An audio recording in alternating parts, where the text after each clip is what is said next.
Hi there, this is Mr. Sand, and I'm going to talk to you about elevator problems a little bit more in detail because I think it's a little confusing to know when an elevator's acceleration is going up, when it's going down, when it's staying the same.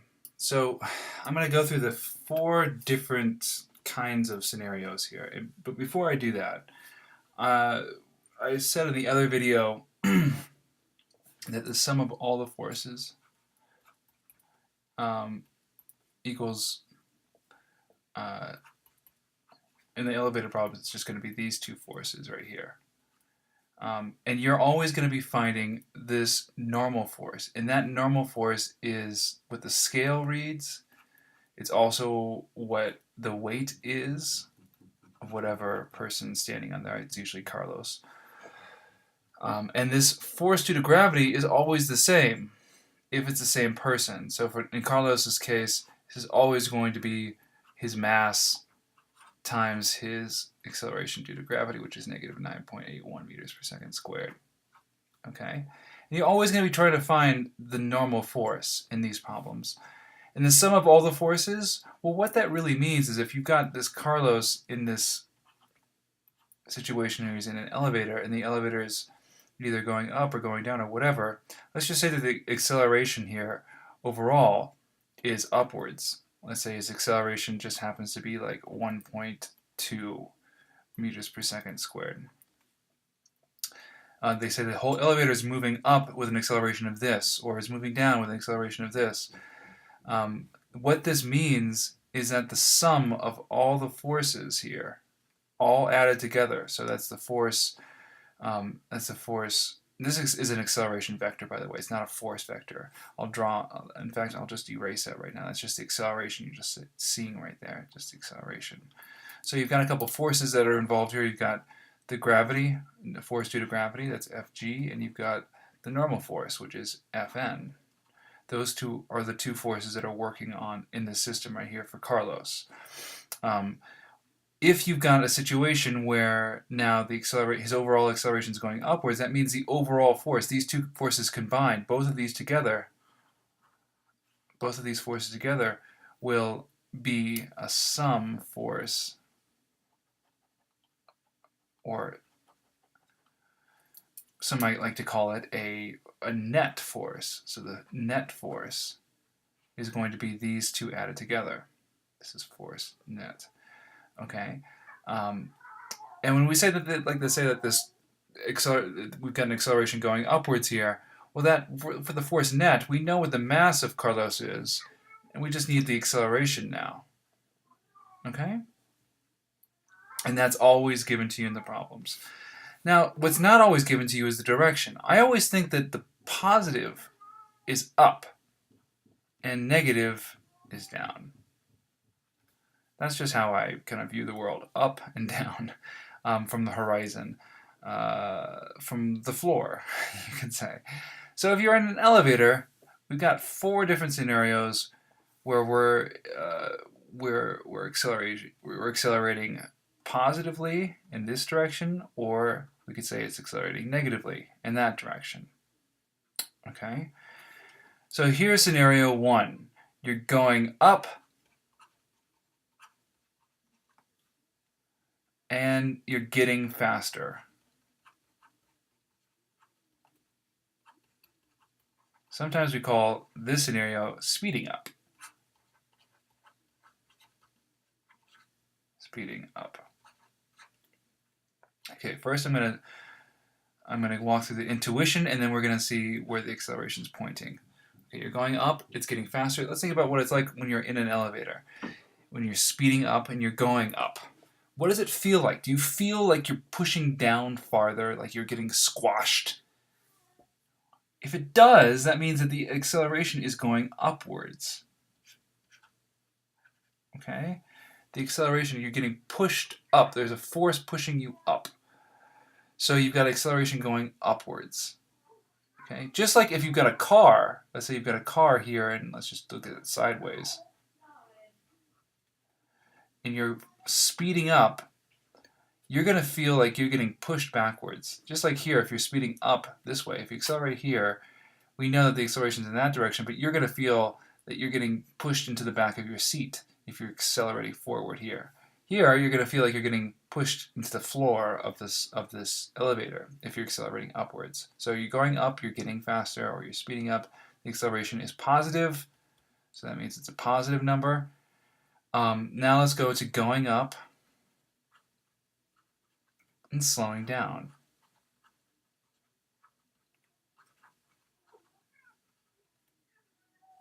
Or getting slower.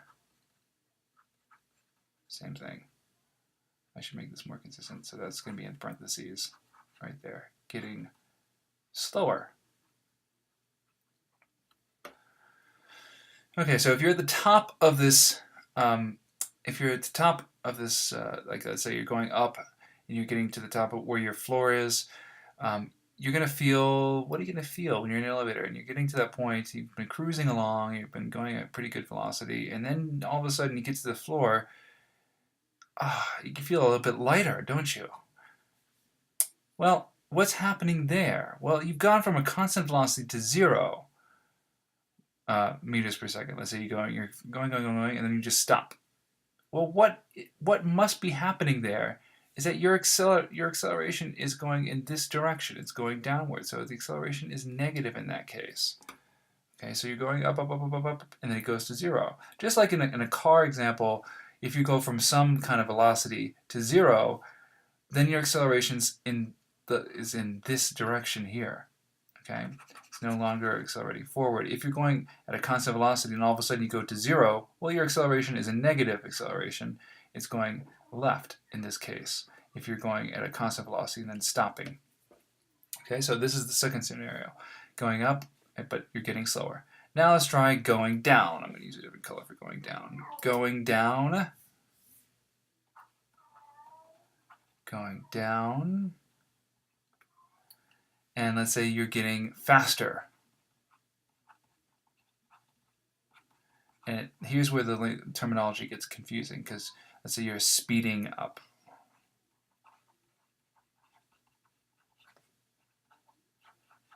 Okay, so you're going downwards, but you're speeding up. In what direction is your acceleration now? If up is always positive and down is always negative, you should feel like you're getting lighter. So in this case, you're getting lighter here, and you're getting heavier. You're feeling heavier here. If you're speeding up and you're going down, that means like you're at the floor and then you just press the down button and you're getting faster and faster. You're going to feel lighter, of course. You're going to feel lighter for just an instant until you get to your constant velocity. But your acceleration is going to be in the negative direction. You're going downwards. Your acceleration is negative. And finally, going down and slowing. Getting slower.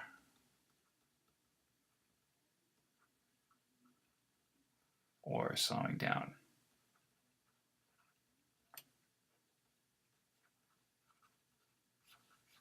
Okay. At the bottom, where you finally get to the lobby, you're going to feel like you're a little bit heavier again as soon as you get down to the bottom. You can try this experiment yourself. Just get in an elevator and try this out. Just pay attention to how your body feels right when you start moving and when you stop moving. Because most of the time elevators go at a pretty constant velocity, but except for when they first start going or they end. So you're going to feel heavier and your acceleration is going against your motion here. So you're going downwards and you're slowing down, so the acceleration is going against your motion. So the acceleration is going to be in the positive direction. It's going up. Acceleration is going to be going up. Okay? So those are the 4 scenarios here. And I left out the last one, which is at a constant velocity. At a constant velocity, if you're in an elevator with a constant velocity, well, one scenario where it's a constant velocity is 0. That's one scenario, 0 meters per second. So there is no acceleration. You could be going at 2 meters per second or -2. It doesn't really matter. It doesn't affect the overall forces, your net force here, if you're at a constant velocity. There's no overall force pushing up or going down when you've got a constant velocity. It's all 0. It's always going to get to 0 as an overall force. So when you've got a constant velocity here, this is always 0. But if it is not a constant velocity, and let's say you're accelerating upwards here, well, that's going to affect your overall force. So whatever your mass is, multiplied by that acceleration. If it's a positive acceleration or negative acceleration, that's going to be your overall net force. And you can figure out your normal force, or the weight that the scale reads, based on what this acceleration is. So it's pretty cool. This is, again, that's always going to stay the same too. So I hope this helps. And to end this, I'm going to show you something that you should all see when you get to New York. You should see with this. I love this. This is the World Trade Center elevator video. I just thought of this when I was thinking of elevators. So I saw this the other I guess it was like a month ago. I was traveling and I went to the World Trade Center, and this is it. It's a really cool ride. You're in the elevator right here, and this is what's showing to you on the walls. It's showing both the year, it's like 1740 right there, 1750, when New York was first colonized, and you're going upwards as well. So you're getting higher and higher and higher in the World Trade Center. This is the rebuilt World Trade Center.